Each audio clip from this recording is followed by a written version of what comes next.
우리는 놀라운 생각이 전한 어떤 패러다임을 뒤흔드는 기막힌 발상에 대해 코페르니쿠스적 전환이라는 찬사를 보냅니다. 심지어 18세기의 유명한 철학자인 칸트조차 자신의 놀라운 학문적 성취를 자화자찬하며 코페르니쿠스적 전환을 이뤄냈다고 말했을 정도인데요. 우리는 흔히 코페르니쿠스를 두고 천동설을 부정하고 지동설을 주장했던 천문학자 정도로 알고 있습니다. 어찌 보면 단순한 것처럼 보이는 이 같은 생각이 어떤 배경에서 나타났으며 어떤 가치를 지니고 있는 걸까요? 이번에 다룰 책은 코페르니쿠스의 책 천체의 회전에 관하여입니다.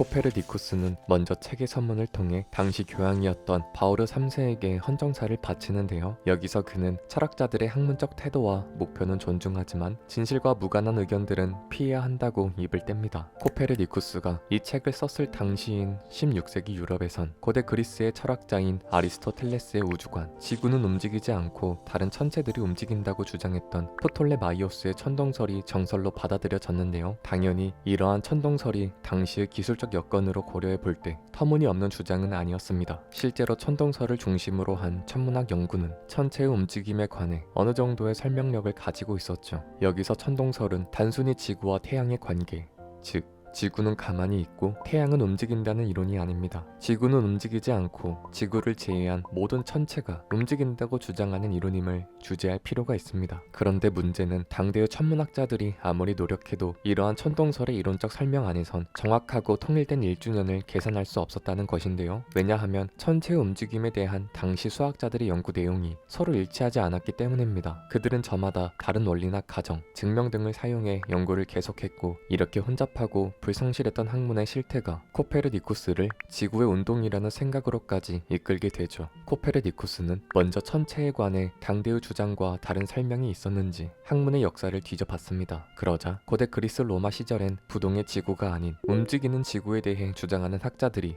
몇 있었다는 것을 발견할 수 있었죠. 이에 영감을 받은 코페르니쿠스는 지구가 움직인다는 가정하에 오랜 시간 천체를 관측하고 그 움직임을 계산해 봤습니다. 그랬더니 놀랍게도 천체에 관해 통합된 결론을 낼 수 없었던 다른 학자들의 계산과는 다르게 모든 것들이 거의 정확하게 맞물리는 결론을 도출할 수 있었습니다. 이에 코페르니쿠스는 천체가 아니라 지구가 운동한다는 사실을 확신할 수 있었던 거죠. 이후 그는 본인의 연구에 관한 어떤 비판에도 자신이 있었기에 오랜 준비 끝에 지동설의 내용을 담은 이 책을 출간하게 됩니다. 책 천체의 회전에 관하여의 시작에서 코페르니쿠스는 천문학의 학문적 가치를 예찬하며 내용을 전개합니다. 천문학은 모든 인문학의 우두머리이며 가장 훌륭하고 지식으로서의 가치가 뛰어나다면서 말이죠. 그 이유 중 하나로 수학을 비롯한 여타 학문들이 천문학이 이용된다는 사실을 지적하는데요. 여기서 우리는 코페르니쿠스가 무언가의 중요도를 따질 때 그것의 근본적인 요소보다 어떤 총합을 우선시한다는 것을 알 수 있습니다. 현대에 이르러선 물리학이 모든 과학의 이론적 전제를 떠받치며 그렇기에 이러한 근본 학문이 유사한 다른 학문들에 비해 더 높은 중요도를 가진다는 생각이 일반적인데요. 코페르니쿠스의 도식에 따르면 이런 근본 학문들이 다양하게 참여하는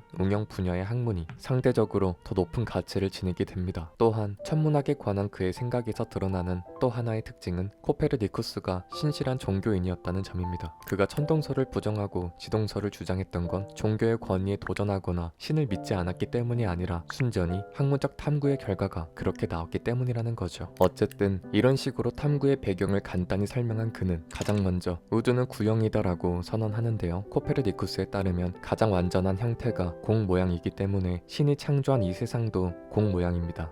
즉 그의 우주관이 신으로부터 완전히 탈피했던 건 아니라는 점을 알 수 있죠. 그런데 그 다음으로 코페르니쿠스는 지구도 마찬가지로 구형이라고 주장하는데요. 특이한 점은 이 부분을 말할 땐 신의 권위에 의존하지 않았다는 것입니다. 지구가 둥글다는 그의 생각엔 몇 가지 합리적 근거가 있었습니다. 먼저 지구의 북쪽으로 이동하다 보면 북쪽의 많은 별은 지지 않게 되고 남쪽에 있던 별들은 뜨지 않게 됩니다. 그와 반대로 이동하면 반대의 현상이 똑같이 일어나겠죠. 이는 지구가 평평하거나 다른 모양이었다면 일어날 수 없는 일입니다. 또한 같은 대륙의 동쪽 지방, 서쪽 지방, 중부 지방의 사람들이 각기 경험하는 천체의 현상들이 다르다는 점, 항해하는 배가 수평선 너머에 도달하면 사라지는 것처럼 보인다는 점도 그가 제시했던 근거들이죠. 여기서 한 발 더 나아가 코페르니쿠스는 지구의 땅과 물이 어떻게 하나의 구체를 형성하는지에 대해서도 고찰합니다. 그에 따르면 물과 육지는 무게에 따라 같은 중심으로 향하는데요. 이는 지구의 크기 중심과 무게 중심이 같다는 것을 뜻합니다. 이 둘이 같다는 것은 바다로부터 올라오는 육지의 높이가 연속적으로 일정하지 않다는 사실로부터 추측할 수 있는데요. 만약 지구의 크기 중심과 무게 중심이 다르다면 바다는 육지로부터 멀리 떨어지게 되어 해안 바깥으로 나갈수록 바다는 끝없이 깊어져야 합니다. 하지만 우리가 실제로 배를 타고 바다로 나가다 보면 해양 중심부에서도 암초나 섬 같은 걸 발견할 수 있죠. 이렇듯 어떤 대상의 크기 중심과 무게 중심이 같다는 것은 그 대상의 모양이 구체라는 결론을 시사합니다. 끝으로 지구가 달을 가리는 월식 현상이 일어날 때도 지구가 달의 완전한 원주를 투영한다는 것처럼 보인다는 점에서도 지구가 구형이라는 걸 알 수 있다고 그는 말합니다.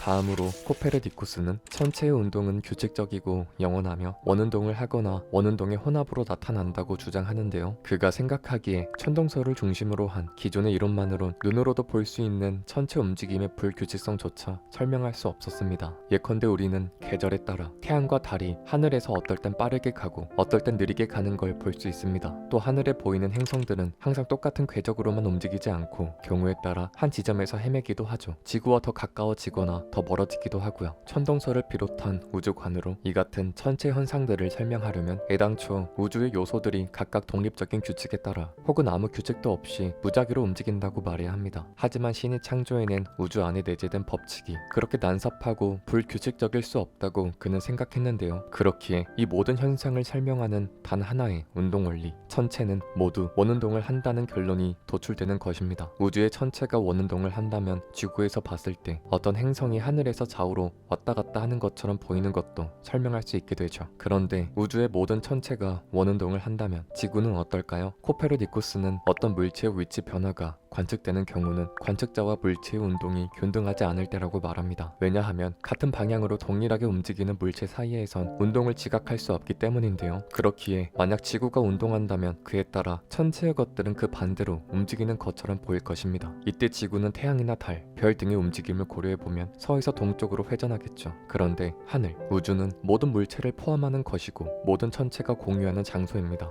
즉 우주는 그 안에 온갖 행성과 별을 담고 있는 공간인데요. 여기서 코페르니쿠스는 왜 담긴 것이 아니라 담고 있는 것이 움직여야 하며 왜 공간에 놓여진 물체가 아니라 공간을 제공하는 것이 움직여야만 하는지에 대해 따져 묻습니다. 이러한 천동설의 반직관적인 생각을 곰곰이 생각해보면 움직이는 것은 우주 전체가 아니라 행성이나 항성이며 그중 하나일 뿐인 지구 역시 운동한다고 생각하는 게 자연스러운 기결이라는 거죠. 이러한 맥락에서 그는 지구의 크기에 비해 하늘의 크기, 즉 우주의 크기가 훨씬 광대하다는 점도 지적합니다. 그런데 이는 어떻게 증명될 수 있었을까요? 코페르니쿠스는 지구의 크기가 천체의 크기에 비할 바도 못 된다는 것은 지평선이 전체 천구를 이등분한다는 사실로부터 알 수 있다고 주장합니다. 만약 지구와 천체의 크기가 유사했다면 이 같은 일은 일어날 수 없었겠죠. 더욱이 지구의 모양은 구형이라는 점이 앞서 밝혀졌으니까요. 사실이 이러한데 우주의 일부에 불과한 지구가 아니라 엄청난 크기의 천체가 24시간 쉼없이 회전한다는 생각은 더더욱 이상하다고 그는 결론 짓습니다. 또한 코페르니쿠스는 하늘에 보이는 행성들이 때에 따라 지구에 가깝거나 멀게 보인다는 점을 지구의 중심이 행성 궤도의 중심은 아니라는 증거로 제시하는데요. 만약 지구가 천체의 중심이었다면 이를 중심으로 원운동을 하는 행성들은 언제나 일정한 궤적으로 동일한 거리를 유지하며 움직여야 합니다. 하지만 지구의 하늘에서 보이는 행성들이 그렇게 언제나 동일한 선을 그리며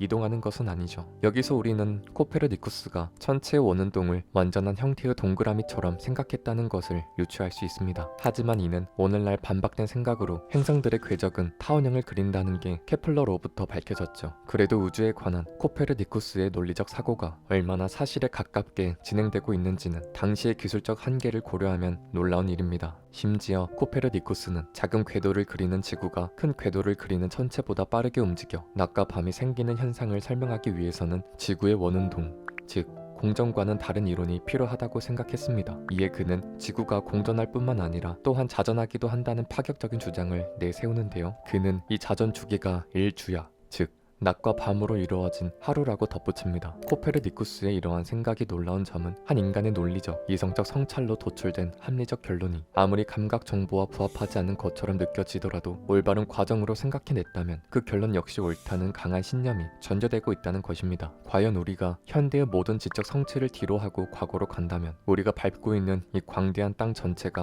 실은 구체이며 하루를 주기로 한 바퀴 회전한다는 사실을 믿을 수 있었을까요? 설령 논리적 사고가 그 같은 결론을 지지한다고 해도 쉽사리 그렇게 여길 순 없었을 것입니다. 무엇보다 우리의 눈으로 보기에 땅은 멈춰있는 것처럼 보이니까요. 어쨌든 코페르니쿠스는 일련의 사고 과정에 따라 지구는 둥글며 공전과 자전을 하는 천체 일부라고 전제한 뒤 다른 논점들을 살피기 시작합니다.